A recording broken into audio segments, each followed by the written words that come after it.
This 1,000-ton beach walking giant was brought in to upgrade the seawall following the devastating storm of 2014.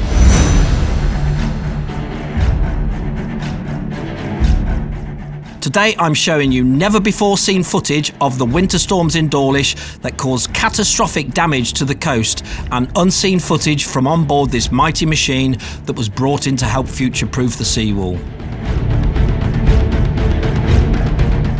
By the end of this video, you'll understand why this machine quietly changed the future of Brunel's railway and how it helped protect the whole of Devon and Cornwall from future railway closures. This is WaveWalker, or Luke WaveWalker as I called it. It arrived in Dawlish on the 8th of November 2020, towed in by a huge 3,670 horsepower tug. Its mission?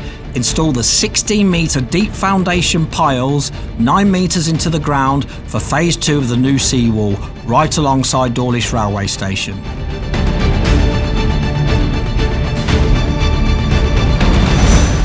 Let me put this into perspective. Luke WaveWalker weighed around 1,050 tonnes empty. It carried 450 tonnes of BAM equipment, including a 114-tonne piling rig.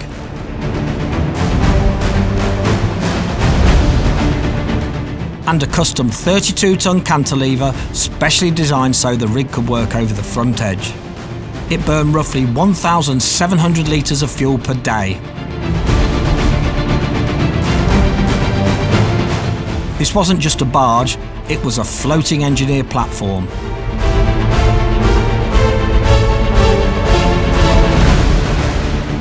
Luke doesn't sail into position and drop anchors, it walks. Steel legs lift the hull clear of the sand, hydraulic slide plates shift the entire structure forwards, and then the legs drop again. When it left Dawlish, it walked around 400 metres out from the beach. That process alone took about 18 hours. And here's the bit most people never realised. Once the legs are lifted, it becomes far less stable. Departure required a 48-hour clear weather window along the coast, monitored across 5 locations. That's how tight the margins were. If the weather changed, they would have to bring it into one of those 5 locations along the coast.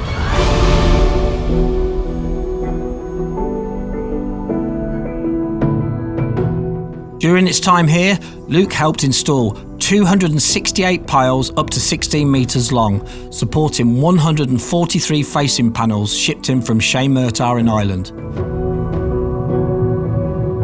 There was also 143 recurve units that go on the top.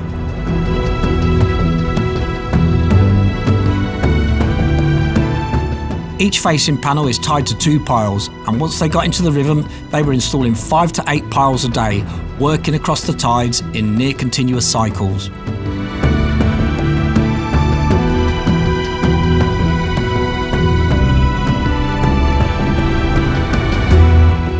Before departure, everything had to be sea fastened. Machinery is chained down and the weight is calculated to the tonne.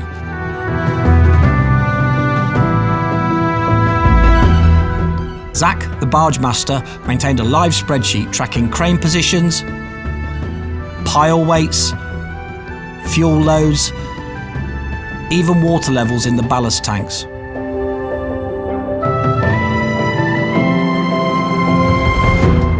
Water could be pumped between the tanks below deck to rebalance the vessel, because when you're towing 1,500 tonnes along the south coast, balance is everything.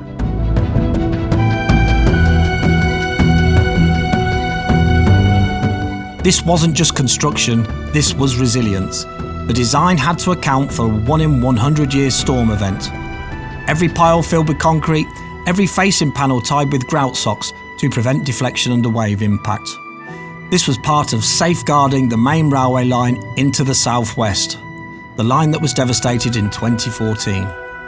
Luke played its part in ensuring that it doesn't happen again, and with the huge storms we had in January 2026, it proved it worked.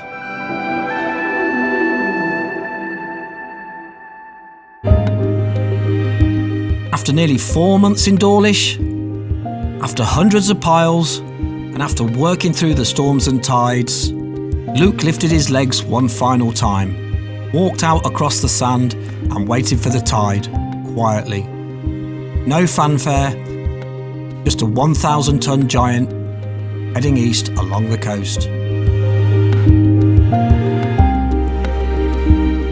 Most people these days just walk along the seawall, but very few know about the machine that made the foundations possible. If you've walked along this promenade in the past 5 years, you've walked over the legacy of Luke.